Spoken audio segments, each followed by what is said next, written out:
अस्सलाम वालेकुम अजीज तलबा। आज की इस वीडियो में आप देखेंगे ख्वाजा हैदर अली आतिश की गज़ल रुखो जुल्फ़ पर जहाँ खोया किया के शेर नंबर 4 की तशरीह, इसका मफ़हूम और वजाहत। तो बढ़ते हैं शेर नंबर 4 की तरफ। आतिश इसमें बयान कर रहे हैं, रही सब्ज़ बेफ़िक्रे कश्ते सुखन, न जोता किया मैं न बोया किया। तो इस शेर के हल लुगत मुश्किल अल्फाज का जो लुगत है कुछ इस तरह से है। बेफिक्र, जिसे कोई फिक्र ना हो, जोता किया से मुराद हल चलाया, कश्ते सुखन से मुराद शेर बोई की ज़मीन। तो मफ़हूम ये है, आतिश बयान करते हैं, मेरी शायरी की फसल हमेशा हरी भरी रही, हालांकि ना तो मैंने हल चलाया और ना ही इसमें कोई बीज बोया। यहाँ हल चलाना और बीज बोना से मुराद मेहनत करना है। तो इसकी वजाहत की तरफ बढ़ें तो सबसे पहले आप मुख्तसर इसका शायर का तारुफ वो बयान करेंगे। आतिश और नासक के ज़माने से लखनऊ में एक जदीद दौर का आगाज़ हुआ। दोनों शोरा ज़ुबान उर्दू के कामिल उस्ताद और साहिब तर्ज थे, ताहम आतिश का कलाम नासक के कलाम से कहीं ज़्यादा शीरी, मौसर और नेचुरल है। आतिश के कलाम की नुमायाँ खसूसियात ज़बान की शुस्तगी, सफाई, रवानी और बेसाख्तगी है। वो आम बोलचाल की ज़ुबान में शेर कहते हैं, मुहावरात का बरमहल इस्तेमाल करते हैं। इनके अंदाज़े बयान में दिलकशी और दिलावेज़ी है, मिजाज की शोखी और रंगीनी से लुत्फ़ बयां दुबाला हो जाता है। ज़ेर तशरीह शेर में आतिश जो है वो क्या क्या बयान कर रहे हैं हम ये देखते हैं। शायरी कहने की सलाहियत जो है वो आतिश कहते हैं कि ये खुदादाद सलाहियत है, मेरी किसी रियाजत का नतीजा नहीं है। आतिश का मौक़िफ़ ये है कि फसल हासिल करने के लिए ज़मीन में हल चलाया जाता है, बीज बोया जाता है, तब जाकर फसल तैयार होती है। लेकिन मुझे शेर कहने के लिए ऐसी मेहनत करने की ज़रूरत नहीं पड़ती। अल्लाह ताला ने मुझे ये नेमत अता की है और फितरी तौर पर बख्शी हुई है। कोई भी तख्लीकी सरगर्मी, चाहे वो कोई भी हो, उसकी अदायगी आसान नहीं होती। इसके लिए जहाँ खुदादाद तख्लीकी सलाहियतों की ज़रूरत होती है, वहाँ इन खुदादाद सलाहियतों को निखारने के लिए सख्त मेहनत की भी ज़रूरत होती है। वो फ़नून लतीफ़ा, मौसीकी, शायरी, खत्ताती, मुसव्वरी, कोई भी सूरत हो, बग़ैर रियाज़त के, बग़ैर मेहनत के कामयाबी का हसूल मुमकिन ही नहीं है।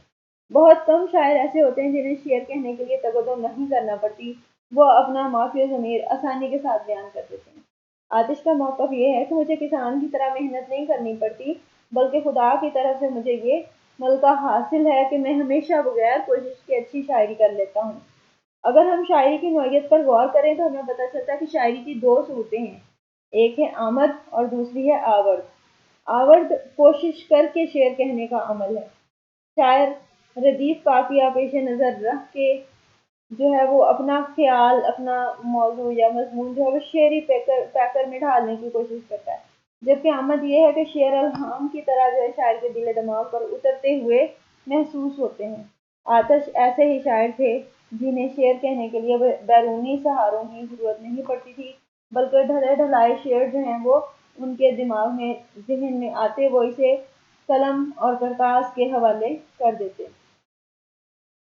और ऐसा फ़न ये है ही नहीं जो सीखने से आ जाए।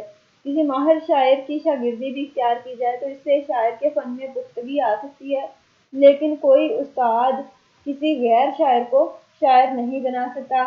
इस दर्जा वाला शेर में आतिश ने इसी मज़मून को जो है वो बयान किया है कि मुझे ये कहीं से सीखने या इसके लिए कोई भी मेहनत करने की ज़रूरत नहीं पड़ी। इसमें उन्होंने किसान की मिसाल दी है कि जिस तरह किसान पहले खेत में हल चलाता है, ज़मीन को हमवार करता है, इसमें बीज बोता है, वक्त पर इसको पानी देता है, दिलो जान से इसकी देखभाल करता है, फिर कहीं जाकर उसकी मेहनत जो है वो समरावर होती है। लेकिन शायर के लिए, ख्वाजा हैदर अली आतिश के लिए शायरी जो है वो अतिया खुदाबंदी है। शेर की खसूसियात पर बात करें तो इसमें शायराना ताल्ली का अंसर जो है वो मौजूद है कि शायर जो है वो अपनी शायरी की तारीफ कर रहा है कि इसमें तसन्ना और बनावट नहीं है, यानी कि वही बात है जो फितरी है। और हवाला जाती अशार जो आप इसमें ऐड कर सकते हैं वो ये है कि शायरी जो है, जब हम ये बात कर रहे हैं कि ये एक मुश्किल عمل ہے، یعنی تخلیقی کام کوئی بھی جو ہے ہوگا وہ مشکل ہوگا، تو ہم خواجہ حالی کا یہ خواجہ الطاف حسین حالی کا یہ شعر ایڈ کر سکیں: خشک سیروں تن شاعر کا لہو ہوتا ہے، پھر نظر آتی ہے مصرائے تر کی صورت۔ اسی طرح یہ شعر بھی: پر نہیں طاقت پرواز مگر رکھتی ہے، دل سے جو بات نکلتی ہے اثر رکھتی ہے۔ یعنی خواجہ حیدر علیاتی کی شاعری جو ہے وہ اسی لیے پر اثر ہے، یا اسی لیے ان کے لیے آسان ہے کیونکہ وہ اپنے دل کی بات جو ویسے ہوتی ہے وہی بیان کر دیتے ہیں۔ اور دوسرا یہ چھوٹا سا ایک نسخہ ہے: یہ اس کی دین ہے جسے پروردگار دے۔ یعنی تخلیقی صلاحیت کوئی بھی ہے وہ سیکھنے سے نہیں بلکہ اللہ تعالیٰ کا ایک تحفہ ہے جس کو مل جائے۔ اس کے ساتھ ہی بیسٹ آف لک، اللہ حافظ۔